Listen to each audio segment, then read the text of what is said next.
Azam bula, muyunda bula tukallar. Endi bunun azam olmaz. 2013'ning maşinisi. Salam dostlar, hammalarning shu vaqtingiz intayin güzel bo'lsin. 2013'ning shu tedanı mana ziddim xot tunib kelgan mushundaq julasi bilan 20 necha ming qo'y degan pulga saltanat mashinchiligini olib kelsanglar bo'tmag'imi? Men chaqchaq qilmadim. Mana ishchi degan mixam qaymoqday turgan mushundaq dumbiday turgan mashinani 20 necha ming qo'yga olib kelsanglar bo'tdi. Önderanglar tuqqanlar haqiqatan hamda öndergiday mashina.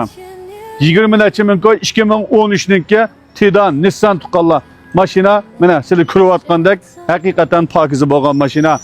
Endi miyadagi Audi'dan birisi bor tuqqanlar.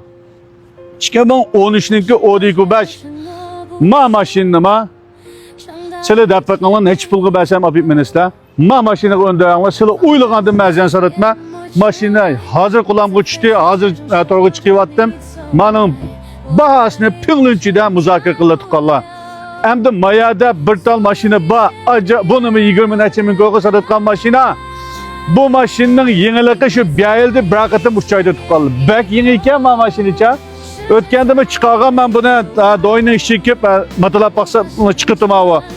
Haqiqatan yangi mashina. Maomi 20 necha ming qo'y. Ma mashinani elvasanlar butu. 300 necha ming qo'y, 200 ming qo'y atrofida yo'lga chiqqan mashina. Shu holatni to'g'an shunda qalasa zavod furoq bo'lgan.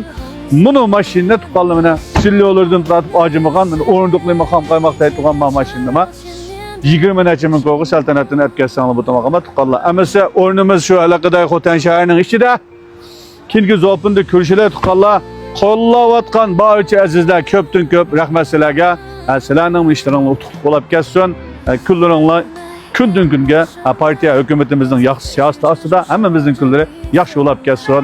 Demakchi, kingi zopinda ko'rishlar. Har xo'sh tuqqanlar.